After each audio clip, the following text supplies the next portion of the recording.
Oke, baik, saya akan melanjutkan pokok pembelajaran kita berkaitan dengan masalah ekonomi dalam sistem ekonomi. Jadi, yang namanya permasalahan ekonomi itu muncul dan juga berkembang seiring dengan majunya peradaban manusia. Semakin maju tingkat peradaban manusia, berarti semakin beraneka ragam kebutuhan hidupnya. Selain itu, manusia pun juga mempunyai sifat yang tidak pernah merasa puas. Sementara itu, sarana yang diperlukan untuk memenuhi kebutuhan tersebut jumlahnya terbatas. Nah, oleh karena terbatasnya alat pemuas kebutuhan ini, manusia dituntut bersikap bijak dalam pemanfaatan sumber daya. Pada ruang lingkup yang jauh lebih luas seperti negara, permasalahan ekonomi itu diatasi dengan penerapan sistem ekonomi sesuai dengan kondisi masyarakatnya. Seperti itu. Nah, saya lanjutkan untuk mempermudahnya, kita akan mempelajarinya berupa konsep dasar seperti ini. Nah, perlu kalian ketahui sebenarnya masalah pokok ekonomi ini merupakan kelanjutan dari pokok pembahasan kita pada materi sebelumnya, yakni mengenai konsep dasar ilmu ekonomi. Jadi yang namanya ilmu ekonomi itu tidak terlepas dari adanya permasalahan-permasalahan yang bisa saja timbul dari berupa permasalahan pokok ekonomi itu sendiri.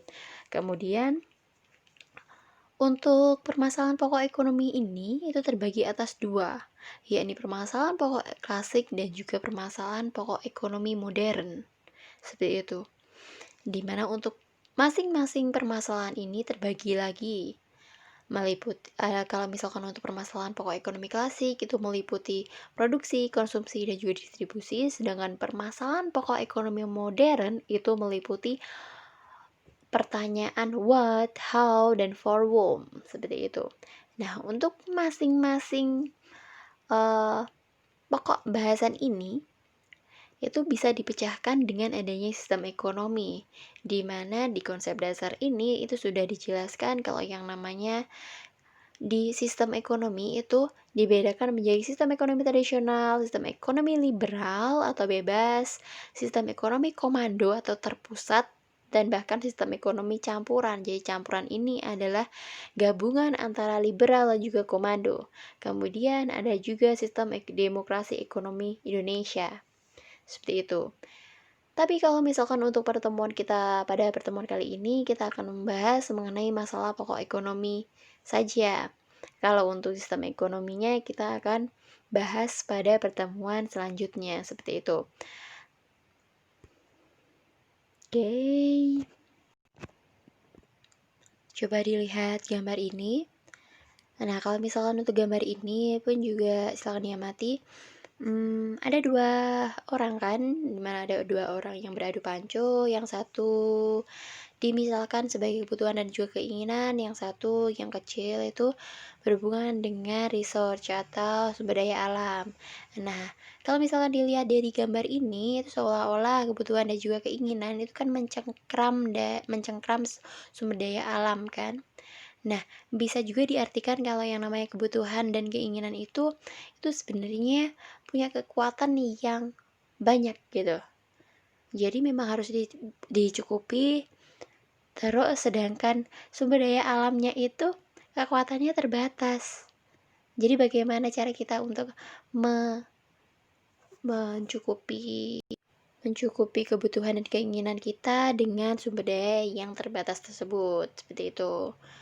Oke, pahami di mana permasalahan ekonomi yang paling mendasar adalah bagaimana menggunakan sumber daya ekonomi yang terbatas jumlahnya untuk memenuhi kebutuhan masyarakat yang tidak terbatas jumlahnya.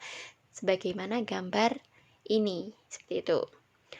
Yang mana permasalahan tersebut dapat dijabarkan lebih lanjut dalam ilmu ekonomi. Setiap pelaku ekonomi itu harus menghadapi masalah dan memecahkan permasalahan tersebut. Jadi kalau untuk pelaku ekonomi itu kan ada produsen, konsumen, dan juga distributor. Jadi kalau misalkan ada permasalahan, kita harus benar-benar cekatan nih mengenai bagaimana cara menghadapi dan juga memecahkan permasalahan tersebut seperti itu. Oke, berkaitan dengan masalah pokok ekonomi. Nah, di sini saya sudah memberikan contoh jasa konveksi, di mana jasa konveksi ini berhubungan dengan bagaimana cara upaya dari produsen untuk membuat pakaian. Nah, ini ada bacaan di mana produsen pakaian itu membuat beberapa model pakaian untuk dewasa, anak-anak, dan juga remaja. Model pakaian yang dibuat sesuai dengan sasaran yang akan dituju. Mengapa produsen harus membuat berbagai model pakaian? Dan bagaimana cara produsen menentukan model pakaian yang sesuai dengan yang diminati oleh masyarakat. Nah, tadi kan kalau misalkan untuk masalah pokok ekonomi itu terbagi atas dua, masalah ekonomi klasik dan juga masalah ekonomi modern. Kalau misalkan berkaitan dengan gambar ini, kira-kira permasalahan ekonomi klasiknya itu bagaimana sih?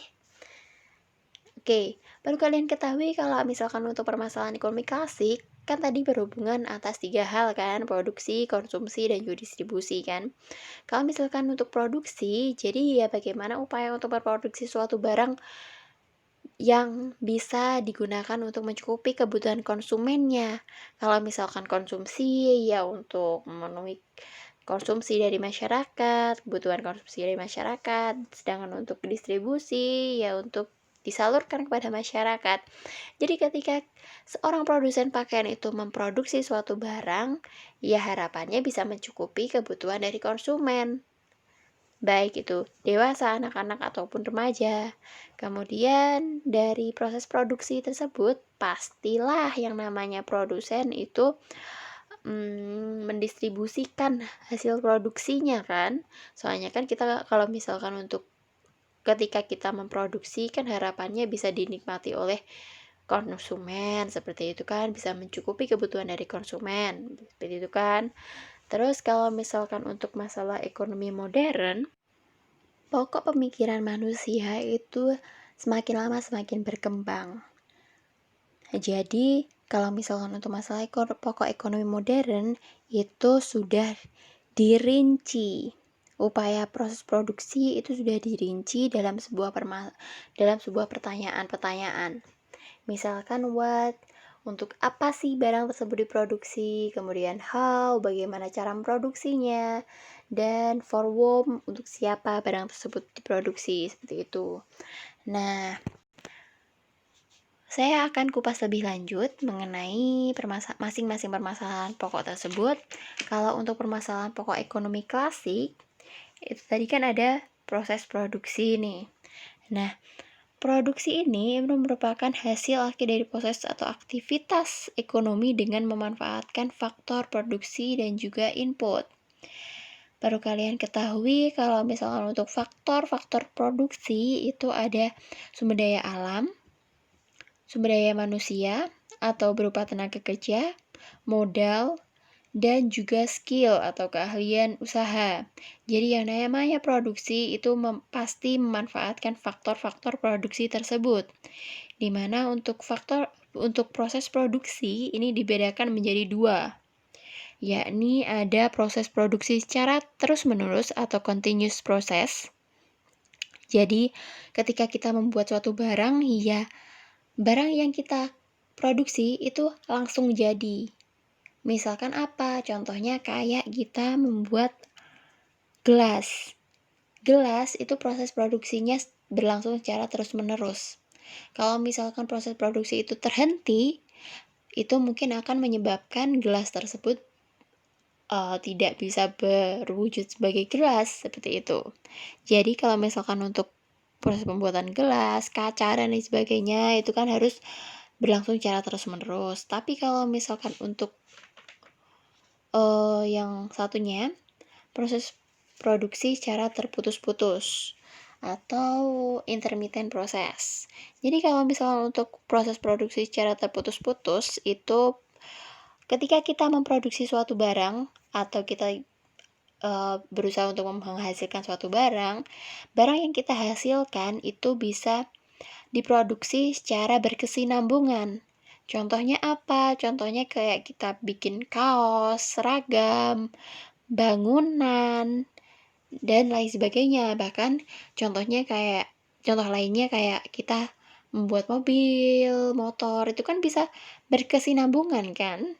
tidak serta-merta kalau misalkan kita menghentikan suatu proses produksi yang kita lakukan, kita mengubah bentuk dari produksi kita, seperti itu. Jadi bisa terputus-putus, berkesinambungan itu tadi, seperti itu.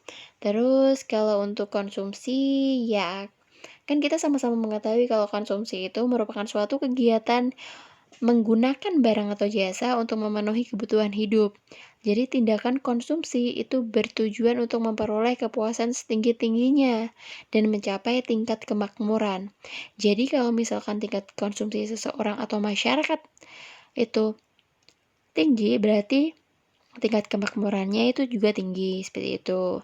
Nah, sebenarnya kalau untuk mengkonsumsi barang dan juga jasa, itu seseorang harus memiliki pendapatan. Nah, besar kecilnya pendapatan itu akan menentukan tingkat konsumsinya juga, seperti itu. Kemudian untuk distribusi, kita sama-sama mengetahui kalau untuk distribusi itu sebuah upaya untuk menyalurkan suatu barang kan. Nah, proses distribusi dalam kegiatan ekonomi itu terbagi atas 3 hal, yakni pengangkutan, penyimpanan, pengelompokan, pengemasan, dan bahkan sampai ke memberi informasi atau promosi. Nah, sedangkan untuk permasalahan pokok ekonomi modern itu jauh lebih rinci sebenarnya. Sebagaimana yang telah saya sampaikan sebelumnya, kalau untuk masalah ekonomi modern itu sebenarnya berkaitan dengan pola pikir manusia. Dimana kalau untuk otomatis dong kalau misalkan ada klasik berarti kan ada modern, seperti itu. Gampangannya kan gitu. Nah, kalau untuk masalah ekonomi modern, tadi kan saya sudah menjelaskan kalau terbagi atas 3 pertanyaan kan, mengenai apa sih barang yang akan diproduksi, kemudian bagaimana barang tersebut diproduksi, dan juga bahkan ke pertanyaan untuk siapa sih barang tersebut diproduksi. Kemudian, kalau berkaitan dengan gambar yang ada pada layar ini. Nah, perusahaan konveksi pakaian, kalau misalkan ditinjau dari sudut pandang permasalahan ekonomi modern, nah, kalau misalkan kita sebagai produsen pakaian, pastilah kita sebelum memilih untuk menjadi produsen pakaian, pasti kita sudah memiliki ide-ide sebelumnya kan, mengenai kira-kira apa sih barang yang bisa kita buat untuk mencukupi kebutuhan konsumen, seperti itu kan. Nah, kemudian timbul sebuah jawaban, oh, sepertinya pakaian itu cukup diminati ya oleh konsumen, seperti itu. Nah, kalau misalnya sudah ada ide seperti itu, pastikan kita sudah tentu akan mempertimbangkan mengenai bagaimana cara kita untuk memproduksi barang tersebut kan. Kemudian kalau misalkan untuk agar bisa lebih kuat lagi, segmentasi kita pun juga harus dipertimbangkan. Contohnya kayak, untuk siapa sih kira-kira kalau misalkan kita buat pakaian ini, itu sasaran kita itu siapa? Dewasakah, anak-anakkah, atau remaja? Seperti itu. Jadi lebih rinci. Berawal dari 3 pertanyaan ini, what, how, dan juga for whom. Apa, bagaimana, dan juga untuk siapa. Seperti itu. Sekedar informasi kalau untuk what dan juga how itu merupakan sebuah pertanyaan yang menjadi pokok bahasan dalam upaya memproduksi suatu barang. Sedangkan kalau untuk for whom itu sudah mencakup 2 hal, yakni bagaimana cara menyalurkan kepada konsumen dan juga memenuhi kebutuhan dari konsumen, seperti itu. Jadi kalau untuk konsumsi dan juga distribusi masuknya berawal dari pertanyaan for whom, seperti itu. Oke. Ini secuplik materi mengenai masalah pokok ekonomi. Oke. Selanjutnya, silakan ikuti instruksi yang saya sampaikan pada Google Classroom. Sekian dari saya, terima kasih.